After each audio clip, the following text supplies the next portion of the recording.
जब आप झारखंड का नाम सुनते हैं तो आपके मन में क्या आता है? शायद हरे भरे जंगल, ऊंचे झरने या पहाड़ों में गूंजती जनजातीय ढोल की आवाजें। झारखंड, जिसे वनों की भूमि कहा जाता है, भारत के सबसे सुंदर लेकिन कम जाने पहचाने राज्यों में से एक है। यह वह जगह है जहां प्रकृति, संस्कृति और इतिहास एक साथ रहते हैं। आज हम चलेंगे एक छोटे से सफर पर, झारखंड की 5 सबसे खूबसूरत जगहों की ओर। सबसे पहले चलते हैं रांची, जो झारखंड की राजधानी है और जिसे झरनों का शहर कहा जाता है। यह शहर चारों तरफ से पहाड़ियों और जंगलों से घिरा हुआ है। यहाँ का सबसे प्रसिद्ध झरना है हुंड्रू फॉल्स, जहाँ सुवर्ण रेखा नदी लगभग 100 मीटर ऊंचाई से गिरती है। यह दृश्य इतना सुंदर होता है कि देखकर मन खुश हो जाता है। इसके अलावा दशम फॉल्स भी बहुत प्रसिद्ध है, जहां पानी पत्थरों के बीच से ऐसे बहता है जैसे चांदी की धार। आप रॉक गार्डन और कांके डैम भी घूम सकते हैं, जहां से सूर्यास्त का नजारा बहुत शांत और सुंदर लगता है। और अगर आप पूरे शहर को ऊपर से देखना चाहते हैं तो जाइए टैगोर हिल, जो रविंद्रनाथ टैगोर जी के नाम पर है। रांची सिर्फ एक शहर नहीं, बल्कि प्रकृति और आधुनिकता का सुंदर मेल है। अब बढ़ते हैं पहाड़ों की ओर। एक जादुई जगह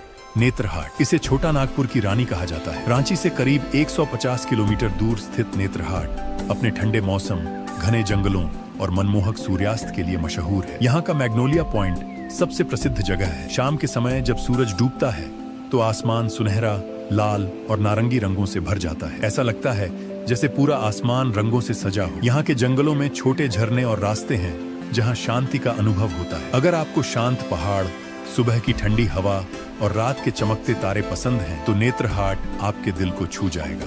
अब चलते हैं देवघर, जो भारत के सबसे पवित्र स्थानों में से एक है। यहाँ स्थित है प्रसिद्ध बैद्यनाथ मंदिर, जो भगवान शिव के 12 ज्योतिर्लिंगों में से एक है। हर साल हजारों भक्त यहाँ आते हैं, खासकर श्रावणी मेले के समय, जब पूरा शहर भक्ति और रंगों से भर जाता है। लेकिन देवघर सिर्फ आस्था की जगह नहीं, बल्कि यहाँ की प्रकृति भी बहुत सुंदर है। आप तपोवन पहाड़ियों में घूम सकते हैं, जहाँ छोटी छोटी गुफाएं और मंदिर हैं। पास ही त्रिकूट पहाड़ है, जहाँ आप रोपवे से ऊपर जा सकते हैं और ऊपर से सुंदर दृश्य देख सकते हैं। देवघर में आपको मन की शांति और भक्ति दोनों का अनुभव होता है। अब चलते हैं झारखंड के जंगली हिस्से की ओर। बेटला नेशनल पार्क, यह पलामू जिले में स्थित है और यह भारत के सबसे पुराने नेशनल पार्कों में से एक है। यह पार्क प्रोजेक्ट टाइगर के अंतर्गत आने वाले पहले पार्कों में से भी एक है। यहाँ आप हाथी, हिरण, मोर, तेंदुए और कभी कभी बाघ भी देख सकते हैं। घने जंगल, नदियाँ और पुराने किले इस जगह को और भी रहस्यमय बनाते हैं। आप यहाँ जीप सफारी या हाथी की सवारी कर सकते हैं। ये जगह बहुत शांत और प्राकृतिक है। यहाँ का हर कोना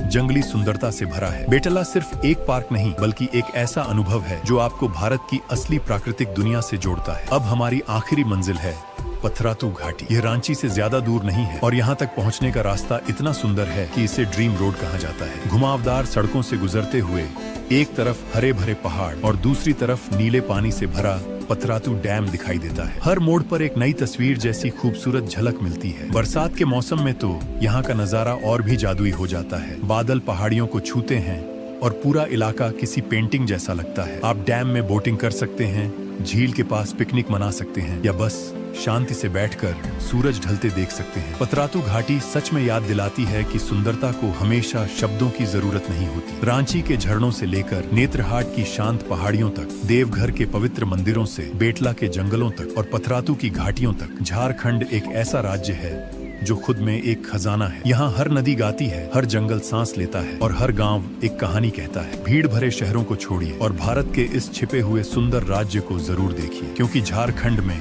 आप सिर्फ यात्रा नहीं करते, आप प्रकृति, शांति और जीवन को महसूस करते हैं।